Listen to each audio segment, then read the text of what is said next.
Shalom, kita berjumpa kembali di dalam program Sekolah Sahabat 5 Menit bersama GMAHK Menteng Jakarta.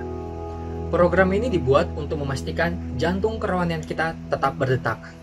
Pelajaran Sekolah Sahabat kita pada pekan ini berjudul Kain dan Warisannya.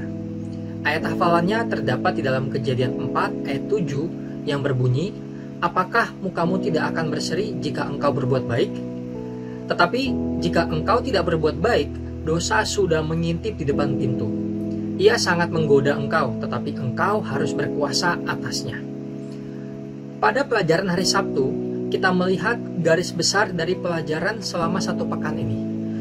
Pasal berikutnya dalam sejarah manusia, Kejadian 4, membawa kelahiran pertama yang mengumumkan keselamatan mesianik, kejahatan dan kematian yang pertama. Peristiwa-peristiwa tersebut memberikan gambar seperti apa manusia setelah kejatuhan, yaitu adanya kehidupan dan kematian. Kelahiran dan kejahatan juga berkaitan antara satu sama lain. Peristiwa berikutnya, kejadian Kain, kejahatan Lamek, penurunan masa hidup, dan meningkatnya kejahatan adalah penggenapan dari kutukan yang diucapkan Tuhan dalam Kejadian 3, yang menjadi fokus pelajaran kita pekan lalu. Tapi kabar baiknya, meskipun manusia telah jatuh ke dalam dosa dan dikutuk, kita masih memiliki pengharapan. Pada hari Minggu, kita mempelajari bahwa peristiwa pertama yang dicatat di dalam Alkitab setelah pengusiran Adam dari Taman Eden adalah kelahiran. Hawa menghubungkan kelahiran Kain dengan kehadiran Yahweh atau Tuhan.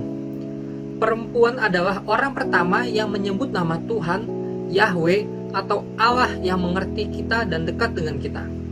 Dalam frasa Ibrani dalam Kejadian 4 ayat 1, kata Tuhan atau Yahweh secara langsung terkait dengan kata seorang manusia, di mana apabila diterjemahkan secara langsung menunjukkan aku telah memperoleh seorang manusia, yakni Tuhan sendiri. Terjemahan ini menunjukkan bahwa Hawa mengingat nubuatan mesianik dari Kejadian 3 ayat 15 dan percaya bahwa dia telah melahirkan juru selamatnya. Ketika Adam dan Hawa pertama kali mendengar janji itu, mereka berharap kegenapannya akan terjadi secepat mungkin. Mereka menyambut anak sulung mereka dengan sukacita, berharap bahwa mungkin Kainlah penebus mereka. Hawa dengan bersemangat mengomentari kelahiran Kain, tapi untuk Habel, Alkitab hanya mencatat dilahirkannya lah Habel. Bahkan dari nama Kain dan Habel, kita bisa melihat perbedaan pandangan dari Adam dan Hawa. Kain berarti memperoleh dan menunjukkan perolehan, kepemilikan atas sesuatu yang berharga dan berkuasa. Sementara Habel berarti uap atau nafas, menunjukkan sifat sulit dipahami, kosong, kurang substansi. Mungkin karena Adam dan Hawa percaya bahwa Kain adalah Mesias yang dijanjikan, bukan saudaranya Habel. Beralih ke hari Senin, perbedaan Kain dan Habel tidak hanya terlihat dari arti nama mereka, tetapi juga dari pekerjaan mereka. Kain adalah penghasil buah, sementara Habel adalah penggembala domba. Kedua pekerjaan ini tidak hanya menjelaskan sifat dari dua persembahan, di mana Kain mempersembahkan buah dan Habel mempersembahkan domba. Jenis pekerjaan mereka juga menjelaskan dua sikap dan mentalitas yang berbeda yang terkait dengan dua persembahan. Kain sedang bekerja untuk memperoleh buah yang dia hasilkan, sementara Habel berhati-hati untuk memelihara domba yang diterimanya. Tanpa tercurahnya darah, tidak akan ada pengampunan dosa. Sementara Habel mematuhi instruksi Tuhan dan mempersembahkan persembahan sayuran sebagai tambahan dari korban bakaran hewan. Kain lalai melakukannya. Kain tidak membawa hewan untuk dikorbankan, tetapi hanya mempersembahkan berupa buah tanah. Kain menunjukkan ketidaktaatan kepada Tuhan. Habel dan persembahan darahnya menggambarkan keselamatan oleh iman, sementara Kain menggambarkan upaya untuk mendapatkan keselamatan melalui perbuatan. Pada hari Selasa, kita lihat bagaimana Kain marah dan membunuh saudaranya sendiri, Habel.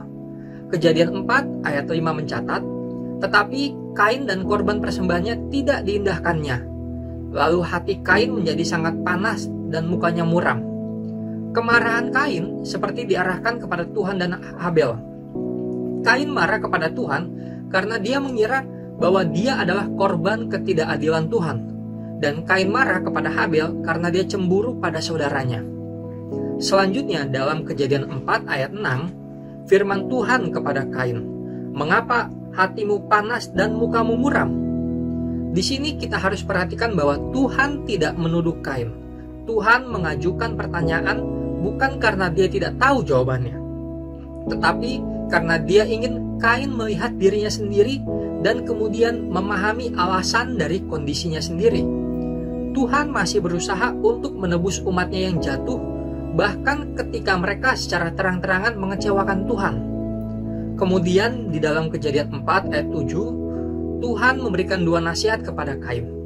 Nasihat yang pertama adalah, apabila engkau tidak berbuat baik, dosa sudah mengintip di depan pintu. Tuhan mengingatkan bahwa akar dosa ada di dalam diri Kain sendiri.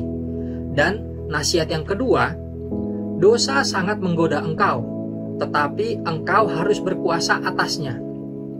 Tuhan mengatakan bahwa Kain harus memiliki pengendalian diri, meskipun Kain merasa dia memiliki alasan untuk marah kepada Tuhan dan Habel, hingga membunuh Habel. Pada akhirnya, Kain tidak memiliki siapapun untuk disalahkan atas dosanya kecuali dirinya sendiri. Begitu juga dengan saya dan saudara. Mungkin seringkali kita merasa memiliki alasan untuk melakukan dosa, karena terdesak keadaan, atau sebagai reaksi kita akan suatu hal yang membuat kecewa.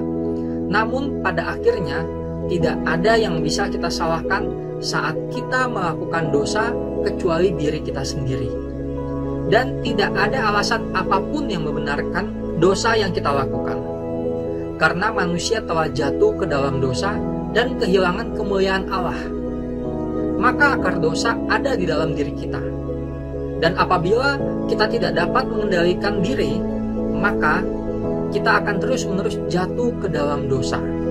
Sekian Sekolah Sahabat 5 menit kita hari ini. Kiranya Tuhan memberkati kita semua. Sekolah Sahabat yang bersahabat, bersemangat, semua terlibat, jangan terlambat.